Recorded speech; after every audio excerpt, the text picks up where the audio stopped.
Ayan po mga kabida, isang magandang oras po sa lahat at welcome po sa aking channel. Ito, magbigay na po tayo ng reaction po, mga kabida, dito ho sa tila palaban po, na pahayag ni dating House Speaker Martin Romualdez, mga kabida, po. Sa gitna ng mga aligasyon laban ho sa kanya, lalong-lalo na po sa issue po ng corruption at ito hong kanyang involvement po, mga kabida, sa national budget mess po, okay?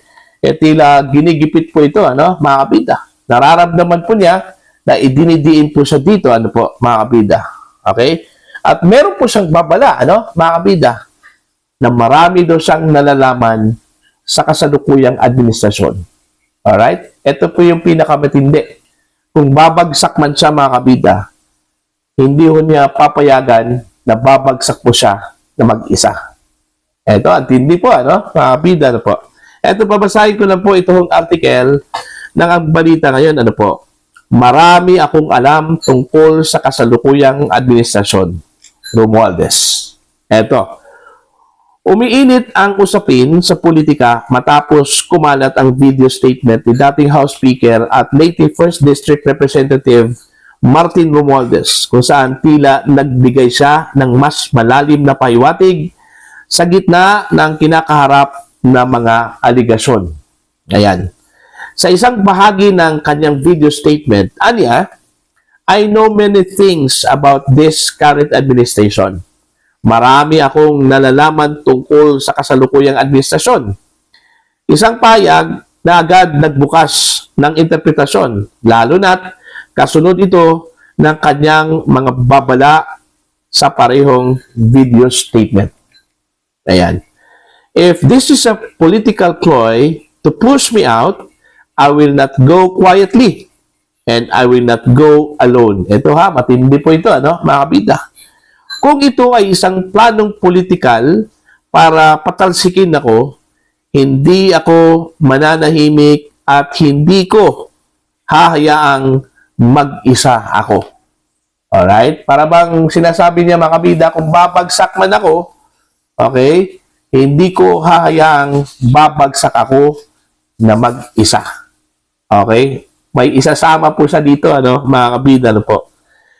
Dagdag pa niya, I will not allow myself to be turned into the scapegoat so that others who are actually accountable can walk away clean. Ayan. Hindi ko hahayaan ako ang gawing scapegoat upang makaligtas ang iba na dapat managot. Ayan. So, matindi po, mga kabida, yung kanya kong pahayag. Okay? Ito po, tila response po, mga kabida, dito sa kanyang nararamdaman na ginigipit po siya, mga kabida, po. Okay? Dito ho sa mga aligasyon, okay, na ibinabato po laban sa kanya, po, mga kabida. Kung maalala po ninyo, mga kabida, humingi po ito si Romualdez ng clearance, mula sa Office of the Ombudsman para makalabas po ng bansa at pupunta po ng Singapore, para sa kanyang medical check-up. Subalit, tinanggihan po siya sa kanyang clearance po na hinihingi po, mga kabida. At sa halip, matindi po, ang ginawa po ng Ombudsman. Okay? Humiling po, mga kabida, sa Sandigan Bayan na maglabas po ng HDO, ito hong Hold Departure Order po, mga kabida, po. Okay? Para hindi lang po makalis sa bansa ito hong si Romualdez, mga kabida.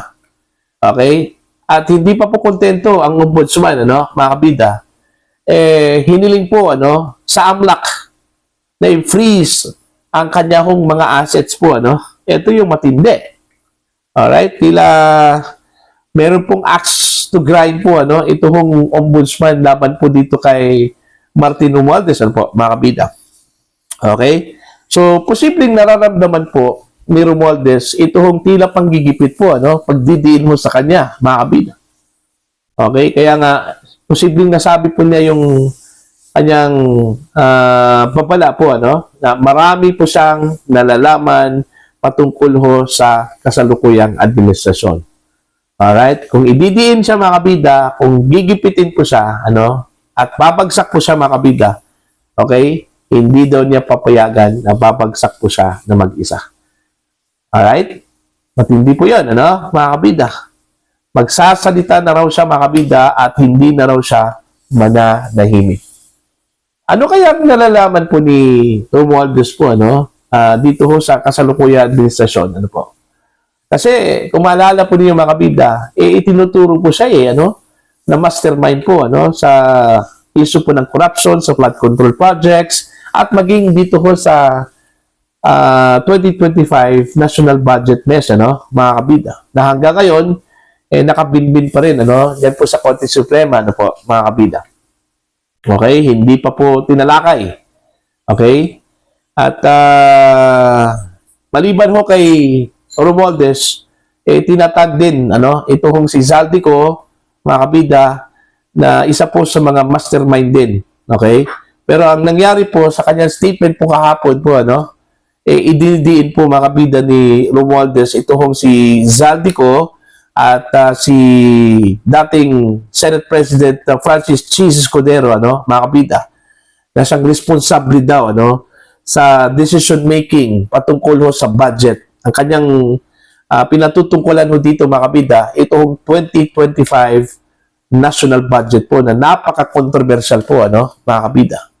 Okay? Silang dalawa daw ang nagdesisyon patungkol ho sa budget na ito at wala daw siyang kinalaman po, ano, mga kabida.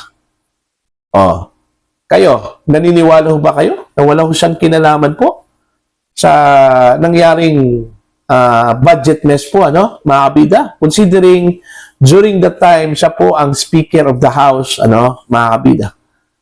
Marami hong nagsasabi na imposible pong umakto po, ano, na mag-isa. Ito hong si Zaldico, ano, during that time, mga kabida.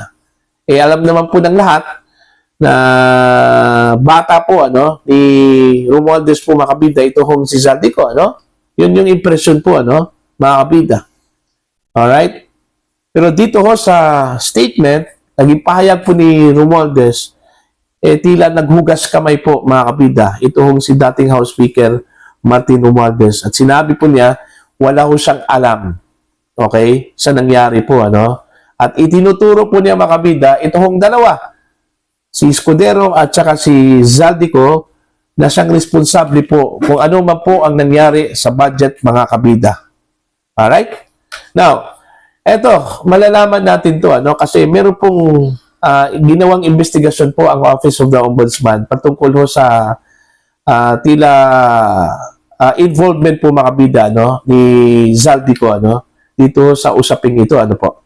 Kasi kung maalala po niyo, mga kabida, no, meron pong naging statement ito kung si Ombudsman Crispin Boying Rimulya po, ano, mga kabida, patungkol ho sa involvement po ni Romualdez. Una, sinabi po niya, wala hong sapat na batayan para i-link ito hong si Romualdez sa issue po ng flood control projects, ano, mga kabida. At tapos later on, sinabi po ng Ombudsman na magsasampa po sila ng kaso po, ano, laban ho dito kay dating House Speaker Martin Romualdez. Okay? Ang kanilang iniimbestigahan po, mga kabida, yung reklamong plunder at saka malversation, no, against the former speaker. Pero iginigit po ni Speaker Romualdez na wala ko siyang kinalaman po. In fact, sa kanyang video po kahapon, ano, sinabi po niya, mga kabida, na very cooperative daw siya, no, sa ginagawang mga investigasyon po. Like for example, yung ICI, ano, nagpakita po siya doon. Nag-submit daw siya ng kanyang counter affidavit, okay? At nagpakita po siya doon, ano, mga kabida, bilang tanda po, ano, ng kanyang kooperasyon. Okay? Doon ho sa ginagawang investigasyon po, mga kabida, ng Independent Commission for Infrastructure, ano, mga kabida. Okay? So, yun po, no? Tila nararamdaman po ni Romualdez na tila ginigipit po siya ngayon, ano po, mga kabida, kaya nagawa po niya yung statement po kahapon. Okay? At may babala, ano, mga kabida, na marami daw siyang alam. Ito yung gusto kong malaman po. Ano po yung nalalaman po niya sa administrasyong ito? Alright? Gusto kong ilatag po niya yan, ano, mga kabida. Okay? Most probably, baka pagdating ho ng panahon, ano?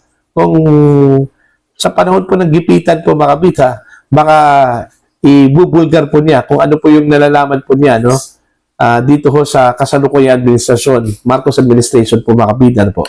Marami hong nagsasabi, ano, na sacred cow, ito hong si Martin Romualdez daw, ano, mga kabida, dahil unang-una po, pinsan po ng Pangulo, ano, mga kabida.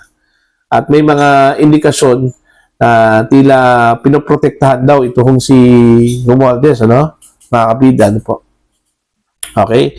Pero magdedepende po yan, mga kabida, lalong-lalo na po, dito ho sa ginagawang investigasyon po ng Ombudsman, okay, kung meron po silang makitang sapat na basihan, ano, mga kabida, laban ho dito kay Romualdez, hindi ibig sabihin na iniimbestigahan po siya ng Ombudsman, mga kabida, guilty na po, ano? Ang ginagawa po ng Ombudsman, nag-iimbestiga po. Okay? Kung talagang meron bang sapat na ebidensya po, ano, na pwede hong iakyat po sa korte, ano, mga kabida, laban ho dito kay Martin Romualdez. Pero tila dito siya nasaktan, mga kabida, no? Sa pagigipit po sa kanya ng Ombudsman. Gusto ho niyang lumabas, papuntang Singapore, pero ayaw ho siyang payagan po. Kaya hindi po siya binigyan ng clearance. Although binigyan po siya ng clearance po mula sa House, okay? Pero pagdating ho sa Ombudsman, itinanggihan po siya, no? Okay? At sa halip, humingi pa, ano, ng HDO. Okay? Ang pinakamatindi, pinapa-freeze pa yung kanya hong mga assets. Siguro doon po siya nasaktan po, ano, mga kabida, ito hong si Romualdez. Kaya ito po yung kanyang reaction. Okay?